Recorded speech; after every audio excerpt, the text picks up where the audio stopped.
Now, more stories, insights, and analysis of Illinois policy and politics. This is Illinois Rising, presented by the Illinois Opportunity Project. Once again, your host, AM 560's Dan Proft. Dan back with Pat on this edition of Rising, and as I said in our previous segment, can you fight the other side if there is no other side? Dateline Naperville. The Illinois Education Association, that's the teachers' unions, that so far this cycle have given at about an 8-to-1 pace dollars Democrat to Republican, like 800,000 to 100,000.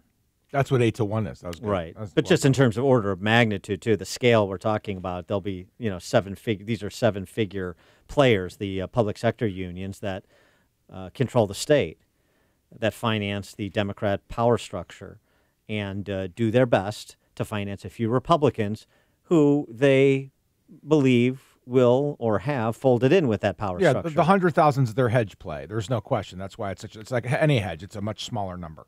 So this is a curious thing. Sean Casten, who's running for Congress against Peter Roskam in DuPage County. That guy is brutal, by the way. Just brutal. His positions on abortion and the Osama bin Laden thing is crazy. He's nuts. And the numbers in the suburbs for Republicans right now are brutal, too, which is why Peter Roskam's in the fight of his life, which is why it makes it all the more curious that in this back-to-school IEA, pep rally, IEA votes hashtag kickoff, meet the 6 IEA-endorsed candidates. This is really done at the behest of Casten to start whipping people up for him. But, why not throw in some state legislative candidates, too? Karina Villa, Tara Costa Howard, Michael Connolly. Villa's running against Tanya Curry in Western DuPage. Tara Costa Howard is running against Peter Breen in Glenelg and Lombard. Michael Connolly is an incumbent Republican state senator from Naperville and Lisle. He's from Lisle, actually, but Lisle, Naperville is the district.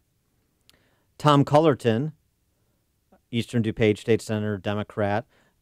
Third time in a row, Seth Lewis, Republican, trying to challenge him. Deb Conroy, incumbent Democrat state rep in Eastern DuPage County, whose state senator is Tom Cullerton. All right, so you've got this forum, Sean Casten, Democrat nominee against Peter Roskam for Congress, with Congress, control of Congress hanging in the balance, and 4 state legislative, 2 Democrats, 2 candidates, 2 incumbents, and incumbent state senator Mike Connolly, who's touting his endorsement by the teachers union, one of the public sector unions, along with SEIU and AFSCME, that are the main financiers of the Democratic Party and the main bulwark against anything resembling conservative reform in this state. But Mike Connolly presents himself as a tough-talking conservative. By the way, Mike Connolly also in a dead heat in his district, Lisle and Naperville, dead heat.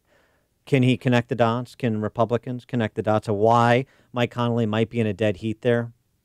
What people desire? Where the Republican enthusiasm is or isn't because of the antics of people like Mike Connolly who do the bidding of the other side.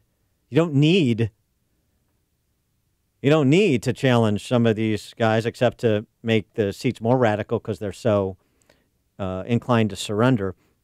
Mike Connolly, who, by the way, not a one-off, voted for the ERA, but runs around tough-talking pro-life, Catholic school guy, pro-life.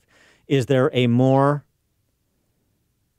disqualifying bill you could vote for as an ostensible pro-lifer than the anachronistic Marxist Equal Rights Amendment? But he did. IEA, ERA disqualifies Mike Connolly? Yeah, boy, this is really tough. And what's interesting about Mike, who I of course know, like you said, he's a Catholic school guy. He's St. Joe's. His kids all went to Bennett. A couple of them went to Marquette and Notre Dame. And yet, is it because he can't raise money? Like, what's the incentive to take the money and take the endorsement for a guy like that in his circumstances? I just don't understand. Is it because he feels like he needs the money, he needs the endorsement? Why not just stay away from this? Talk about the good that public school, I know his parents were public school educators. Talk about the good that public school teachers do, right? The teachers do. Talk about the private school. Talk about the tax credits and stay away from this type of thing. I just don't know what the incentive is. The IEA has endorsed a progressive income tax, raising state income tax rates as high as 12%. Mike Connolly want to sign on to that? Or pretend, oh, no, but I'm not with him on that. I'm just for good quality education, because that's what the IEA is for. Except their agenda is 12% graduated state income tax with rates as high as 12%. They also support a statewide property tax on top of what you're paying now of 2% of home value. Sure, they're for any tax that allows them to increase the salaries and benefits of their membership. That's their goal. Their goal is to protect their membership. Public school teachers raise taxes so that the pensions, the benefits, the contracts all increase for their members. That's what they're doing. And so to lock in with them, in order to do that under our current financial structure, they'd have to advocate for raising taxes because there's no way to do both. And Mike Connolly's goal is to get reelected and to max out his public sector pension, just like one of these IEA apparatchiks or one of the IEA's top brass. And if that means do the other side's bidding, so long as I get mine, what's walking away from a few principles here and there? As long as I can get Surrender Republic, say, no, stick with good old Mike. He's a good guy. I know him personally. Nice guy. He's one of us. He was a big Ives supporter. I was at events with him. I mean, he publicly was supporting her. It's just no, he was not publicly supporting. At the events I was at, he was. Well, he supports. Well, this is the Mike Connolly two-step. Hey, I'm with you guys. I want you to know, in a friendly room, he's here, and publicly, when it comes time to put your name on the ledger statewide, when it comes time to take on the other side, whether it's in a primary or the general, Mike Connolly's nowhere to be found. It's tough talking in one direction to an audience like us, and it's surrendering when it's an audience not like us. And that's why we have a Republican Party that's going the way of the dodo board, including in DuPage County. It's because of Republicans, tough-talking conservatives like Mike Connolly.